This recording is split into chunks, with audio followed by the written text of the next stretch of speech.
গরিব ঘরের রাজপুত্র নাটকের ১৬তম পর্ব কবে প্রচারিত হবে? ১৬তম পর্ব এখনও কেন প্রচার হচ্ছে না? অলরাইট, এই সকল প্রশ্নের উত্তর নিয়ে হাজির হলাম আজকের ভিডিওতে। সুতরাং ভিডিওটি টাটাই না করে শেষ পর্যন্ত দেখতে থাকুন। এই ভিডিওর শেষেই জানিয়ে দেব যে গরিব ঘরের রাজপুত্র নাটকের ১৬তম পর্ব কবে প্রচারিত হবে।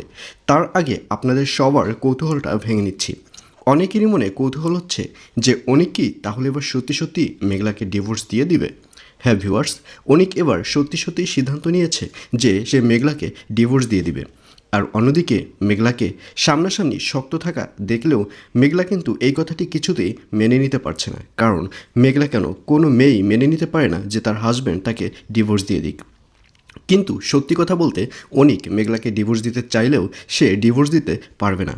কারণ মেঘলা অলরেডি প্রেগনেন্ট এবং আইনের একটা নিয়ম আছে যে প্রেগনেন্ট কোনো মহিলা অথবা মেয়েকে তার হাজব্যান্ড কখনোই ডিভোর্স দিতে পারবে না। সো অনিক যখন ডিভোর্স দিতে আসবে তখন দেখবে যে মেঘলা প্রেগনেন্ট। আর এটি দেখে অনিক আরেকটা কাণ্ড শুরু করে দেবে। সে বলবে যে মেঘলার পেটের বাচ্চা তার নয়। আর অন্যদিকে অনিকের যে শ্বশুর শাশুড়ি রয়েছে তারাও অনিককে ভুল বোঝা শুরু করবে। তারা বলবে যে তুমি আমার জন্য, আমাদের জন্য কি করেছো? তুমি যতই কোটিপতি হও না কেন, আমরা তো সেই বস্তিতেই রয়ে গেছি। তো ভিউয়ার, জানিয়ে দিচ্ছি এই পর্বটি কবে প্রচারিত হবে। গরিব ঘরের রাজপুত্র নাটকের ১৬তম পর্ব প্রচারিত হবে আগামী ১৪ তারিখ অর্থাৎ ১৪ই এপ্রিল মঙ্গলবার দুপুর ১২টার সময় শুধুমাত্র কারু হিম ইউটিউব চ্যানেলে।